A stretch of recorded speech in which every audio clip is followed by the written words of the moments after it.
Hello everyone, welcome back. आज की video में हम बात करने वाले हैं अर्ली साइंस ऑफ ग्लूकोमा के बारे में। ग्लूकोमा, जिसको हम हिंदी में काला मोतिया बोलते हैं, दो तरह के बेसिकली मोतिया होते हैं। एक होता है सफ़ेद मोतिया और एक होता है काला मोतिया।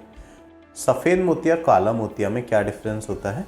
सफ़ेद मोतिया वो होता है जिसमें हमारी आँख के अंदर का जो लेंस होता है, जिसको हम क्रिस्टलाइन लेंस बोलते हैं, वो हमारा ट्रांसपेरेंट से ओपेक हो जाता है। तो इस कंडीशन को हम बोलते हैं सफ़ेद मोतिया। काला मोतिया की कंडीशन में क्या होता है, हमारे जो नस होती है वो सूख जाती है, जिसकी वजह से हमारा विज़न धीरे धीरे पूरा चला जाता है और हमें दिखना बिल्कुल बंद हो जाता है। इसलिए इस कंडीशन को हम काला मोतिया बोलते हैं। काले मोतिया के अंदर कोई भी हमारा लेंस काला नहीं पड़ता, बस हमारी आँख की नज़र चली जाती है, इसलिए इसका नाम काला मोतिया रखा गया है। तो अगर हम बात करें कि काला मोतिया के अर्ली सिम्टम क्या होते हैं, अगर हमारी आँख में भी काला मोतिया होना स्टार्ट हो गया या काला मोतिया है, तो हम उस कंडीशन को कैसे पहचानें? तो सबसे पहला है ब्लर विज़न। हमारी जो नज़र हो जाती है वो धीरे धीरे कम हो जाती है और हमें धुंधला दिखना स्टार्ट हो जाता है। दूसरा है टनल विज़न। टनल विज़न में क्या होता है, हमारा जो नज़र जाती है वो पेरीफेरी से जाती है। टनल विज़न एक बहुत ही मेन सिम्टम है हमारा काला मोतिया का।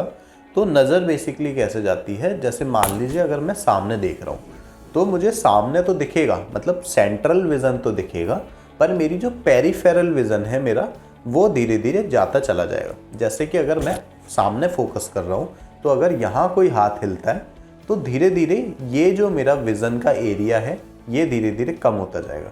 जैसे स्टार्टिंग में मुझे यहाँ दिखना बंद होगा, जैसे अगर हम सामने फोकस करते हैं तो हमें पता चल जाता है कि यहाँ को मूवमेंट हो रहा है, तो धीरे धीरे ये हमारा जो एरिया है ये कम होता चला जाएगा। पेशेंट्स को जब पता चलती है जब उनका सेंट्रल विज़न भी डाउन हो जाता है और जब तक बहुत देर हो चुकी होती है और नज़र पेशेंट्स की जा चुकी होती है। काला मोतिया साथ में इसलिए भी खतरनाक है क्योंकि काला मोतिया में जो हमारी आँख की नज़र चली जाती है वो हमेशा के लिए चली जाती है, वो कभी भी वापस नहीं आती। थर्ड है हेलोज और ग्लेयर। जब हमारी आँख का प्रेशर बढ़ता है तो जब हम किसी लाइट को देखते हैं तो उसके साइड में हमें हेलोज और ग्लेयर की प्रॉब्लम देखने को मिलती है और इसके साथ साथ हमारा विज़न भी बहुत ज़्यादा ब्लरी हो जाता है। फोर्थ है हेडेक। हमारे आँख में और इसके साथ साथ हमारे सर में बहुत दर्द रहता है जब हमारी आँख का प्रेशर बढ़ा हुआ रहता है। और फिफ्थ है नोजिया एंड वॉमिटिंग। जब हमारी आँख का प्रेशर बढ़ता है तो हमें घबराहट होती है, इसके साथ साथ हमें वॉमिटिंग करने का भी मन करता है। तो अगर आपको भी ये सारे सिम्टम्स हो रहे हैं तो आज ही नीचे दिए नंबर पर कॉल करके आई मिंत्रा में अपना फ्री आई चेकअप बुक करें।